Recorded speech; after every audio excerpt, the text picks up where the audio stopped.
Okay then everyone, so I thought I would just speak to you today a little bit about something that I like to call, I don't know whether it's technically called the comparison effect, but something I like to call the comparison effect. So let me just attach the mic on here. But before I get into the whole crux and the main point of the video, I just thought I would introduce what I'm trying to do and how I'm trying to achieve it. So the whole point of this channel, and I spoke about it in my last video, it's all about building a community of entrepreneurs, founders, CEOs, people that actually care about life, have a passion for pursuing things that, they really care about, and they're not happy to just sit back, have a 9-to-5 and watch everyone pass the world by. People that are constantly trying, whether you do have a 9-to-5 or not, outside of that maybe you're trying to start a business, start an Instagram account, whatever it may be. So that's exactly the type of people and the community I'm trying to build on here. So if you are someone that maybe fits that criteria, maybe you're a founder, someone trying to start their own Instagram account, start a business, etc., then I'd welcome you to the channel, and I hope that it's something you also want to be a part of. So let me know down below in the comments if you're here, if you're someone that's trying to do similar things, start businesses, etc. But the whole point of this video is to make you realize and see that there is always so much more than you can, there's always so much more that you can do they are not doing right now, and it's all to do with the comparison effect. So the comparison effect is all about what you perceive you're doing compared to someone else, right? So let me give you an example. Let's say you were signing up for a high ticket sales course or a high ticket course online on how to start an online business. I'm sure you've seen loads of these online already, but let's say you hopped on one video call, one sales call, and they were trying to pitch the idea to you, and then it got to the pricing, and they said it was and you had in mind the maximum amount of money you'd be willing to spend was $1,000 or £1,000, and it got to the price of this product, and they told you that it was actually $10,000, and that would give you access to the school group or the community or whatever it is they were trying to sell to you in terms of the software or specifics, right? So it's a total of 10,000, and that was all you got. But then you hopped onto another call because you also just wanted to check out the competition, you want to see what's going on, and they told you it was 5,000, but you get 3 extra bonuses and a 30-day money-back guarantee. Now, compared to the first one, that makes it seem a lot more doable, a lot more kind of financially available to you, although you were only willing to spend 1,000. Now this opens your mind up to the idea that maybe this 5,000 with the 3 extra bonuses, with the 30-day money-back guarantee, it seems like a lot more promising than any $1,000 course could offer you. So now you consider it, and now you think about going for it, right? And that's all about the comparison effect. It's all about what you saw before compared to what you're seeing now. So you saw a really expensive thing with no bonuses, and it was just a kind of a blank offer of 10,000, that was it, got access to the group. But now you're seeing this other availability, this other opportunity of actually, if I spend $4,000 more, but I'm gaining 3 extra bonuses, whatever they may be, and a 30-day money-back guarantee, now you're a lot more likely to consider that, and that's when the salespeople that's on the call with you can then persuade you to doing that, especially if they find out that you've been looking at previous people's courses before, and they use that pain and the idea that, when I say pain, I mean like the idea of it not working out and using all the things you want to achieve to position their service as the thing to buy from you, from you to buy from them, if that makes sense. That's kind of how the sales things works. It's all about leveraging the pain points, talking about things that you could help move forward with in the future, and positioning yourself as the solution to the problems they have. That's kind of the main essence of the whole sales thing. So comparing things, and it's the same for focus, it's the same for exercise. So when you see people, and this is specifically now talking about the circle of friends you have or people that you have close around you, and compared to them, you are super focused. You can focus on one task for an hour. You can actually sit down, read a book for half an hour, right? And maybe some people around you can't do that, or they don't really want to because they're not trying to chase the same dreams or the same goals as you. And so when it comes to the comparison effect for focus or for exercise, for reading, anything like that, it all comes down to the idea that you can actually be doing so much more than what you currently are, but you're not, because you think what you're currently doing is exceeding the limits, when it's actually the people that are around you that make it seem like you're doing a lot more than what you actually are, compared to some other people that are chasing their dreams, chasing their goals, doing the things like outreach, emails, sales calls, you know, all of those things that maybe you're putting off, maybe you're a little bit hesitant towards. There's someone else out there doing it at 100 times the volume that you're doing it. So it all comes back to the idea of the importance of your circle, the people you surround yourself with. Now, I understand in early stages, and like for me, moving to Bali or going to Cape Town, or, you know, all of these places you see online as the places to build circles and build communities, maybe they're not available to you because you don't actually have any source of income. Maybe you don't have a successful business yet where you can move out there to try and build a community, meet other founders, etc. But one of the places I'd encourage you to start is by when you post videos, and when you try and connect with people online, whether that's Instagram, whether that's making YouTube videos to try and build a community, right? Because you have to be putting actions in if you want to achieve a certain goal. So my goal for this channel is building a community of people, of founders, entrepreneurs, CEOs, people that are super passionate about taking their goals to the next level and actually trying to achieve them, and not just giving up at the first sign of failure. And my efforts to try and build that community is by posting videos like this, right? Because people that are founders, entrepreneurs, CEOs, they have interest in the comparison effect. They have interest in how to make sure that we're maximizing focus or productivity, or whatever the whole title of this video I've decided to be is. And I'll probably change it a few times to see what works best.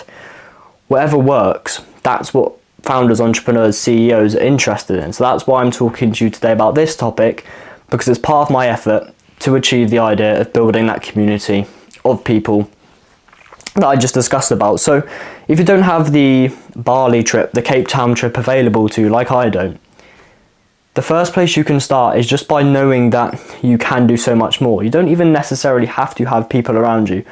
Of course, you're probably going to see a different side to life, a different side to business if you do. But for those of you just sitting back also watching this in their rooms, and you're thinking, yeah, but I don't have that available to me, then you don't have to. All you have to do is know that there is someone else out there doing so much more than you, and compare yourself to them. Compare yourself by trying to do more work. And I don't mean in a negative way, and you see people online saying that because I'm not doing X amount of outreach a day, that makes me a bad person, or if because I'm not hitting X amount of sit-ups per day, that means that I'm not going to achieve the dream physique I'm looking to achieve. Of course, all of these things come into play. What I'm talking about is when you compare yourself, when you see other people online,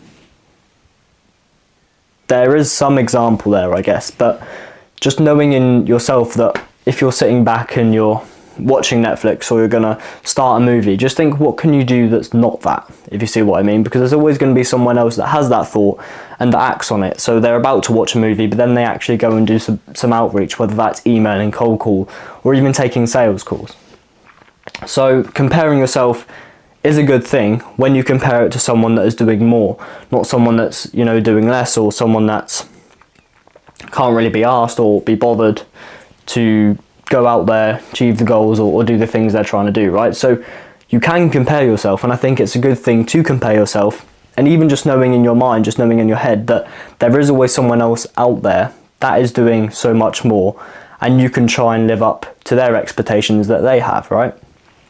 So if you're thinking about just doing 10 emails today, and then that's kind of it, and you know you have time to do more. Of course, if you don't have time in the day, then you physically can't do it. And if you're constantly pushing out, maxing out all of the reps you can do for outreach or for business things, etc., then there is nothing else that you can do, right? Except for staying up later, getting up earlier. Those are two things you can do. Those are two things someone else is doing. So why aren't you doing them, right? So comparing yourself is, I think it's a massively negative thing that people look at online. They see the word comparison, and they think that automatically means you're doing bad things because you think you have to. I don't know how to put this, but you know what I mean. People compare themselves with other people online, and they associate that with bad things because they're trying to be that person. But what I'm saying is, compare yourself to someone else that is doing more, that is putting more effort in, and putting more hours in. And that way you'll feel a need to live up to that expectation and you will go for that, right? So you don't even have to have the Bali trip planned or the Cape Town trip or whatever you see online. You can do those things, and of course if you meet other business founders, maybe in your local area, maybe in your local city or town, and they give you some insights into what they do, how they're doing it, and how their business runs, then yeah, sure, that is absolutely something that you can use and something that will be helpful. But once again, if you don't have that available to you, even if you don't have anyone near your local town, or you can't actually reach out to them because either you don't have kind of the presence online to, maybe don't have any social media accounts, you can't even do that. And how do you go about doing that? Well, it's all about knowing that you have to be finding the best use of your time. So when you're thinking about, like I said, sitting down watching a film, maybe you can do something else, or you definitely can do something else instead of that, right? So outreach, email, sales calls, etc. So that's the idea. And when I say do more work or do more of a certain topic, whether it's outreach, emails, sales calls, you name it, it's important that you do more of the right thing, because the amount of people I've heard come to me and say, you know, oh, I've tried to start drop shipping, or I finally built the landing page, or I've finally done this, that, or the other. What you need to ask yourself is that more of the right thing? And by the right thing, I mean something that's going to get you further towards your goals, whether that's personal goals in terms of getting a healthier body, or achieving a six-pack if that's what you want. But whatever it is the actions that you're doing and you're spending hours on actually getting you towards that goal. And it's really simple to, I know it sounds stupid me saying this, but the question you need to ask yourself is the action I'm doing directly linked to the outcome I'm looking to achieve? So if you're looking to get a six-pack, and that's your one goal for your kind of physical health, and then you're lifting dumbbells to try and gain bigger biceps, well, that isn't actually getting you a six-pack, so that's probably counterproductive to your goals. All right? I know you might want a healthier body all round, but that's just one example, right? So if you're trying to achieve more clients, is building a new website that no one's looking at because you're not running ads to it, because you're not trying to drive traffic to it by emails, is that productive? Probably not. So you need to think about what are the things you can do. So can you be sending emails to build a wait list of people that are interested to buy your product? Can you do outreach, cold calling, sales calls, and take all of those things if your goal is to hit a new certain amount of dollars or $1,000 per month mark, right? So it's important that you compare yourself to someone else that is doing a lot more than you. But it's also important that you compare yourself to someone that's doing a lot more of you, and they're doing a lot more of the main important work. Don't waste your time on building logos or any of this stuff, because the most important thing is how the business shows up. It's not the color of the logo, it's not what your actual brand name is. It's how it shows up, it's the thing it represents. Are they getting good client satisfaction rates? Are people constantly speaking about you online and getting good reviews? And getting recommendations sent to you, not because you had a fancy logo, but because people really enjoyed the experience of working with you. They enjoyed getting to know your team, or they enjoyed the client onboarding because it was super seamless and people they've worked with before didn't have that. So whatever effect it is you're trying to achieve, whether it is client satisfaction, whether it is gaining more clients to begin with, it's important you focus on the right things to achieve that. So the main thing if you're trying to achieve client satisfaction is going to be keeping up to date with your clients, so having regular calls with them, talking about their goals, how they're getting towards those goals, how maybe your program is helping them so far, and what they think they actually need extra, what extra support do they need.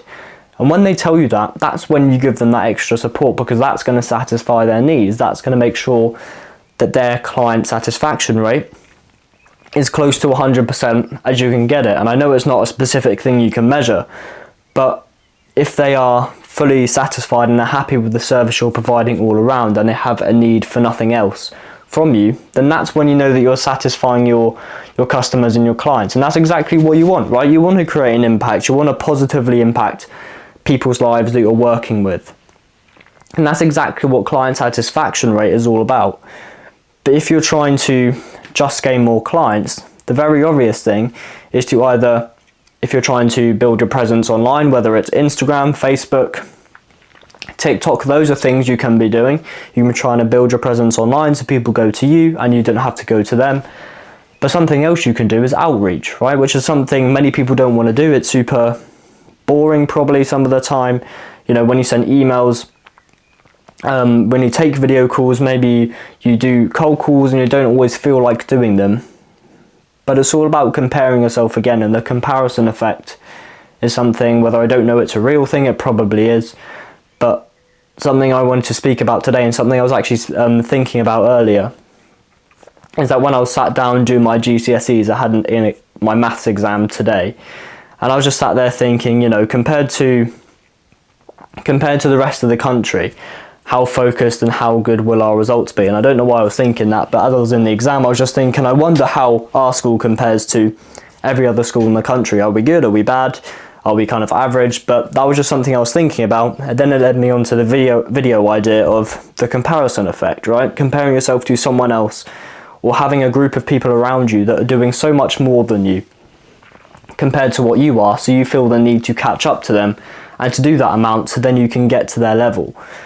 And people like Charlie Morgan, Iman Gadzhi, always speak about how important it is to be in rooms with people that are better than yourself. Because when you're in a room with people maybe achieving less than you per month, maybe haven't got the dream body you're looking to achieve, or whatever it is you're trying to do, when you surround yourself with people like that, it makes you feel good, but it doesn't actually help you to grow, help you to get better, because you feel complacent, you feel happy with where you're at because of the people around you.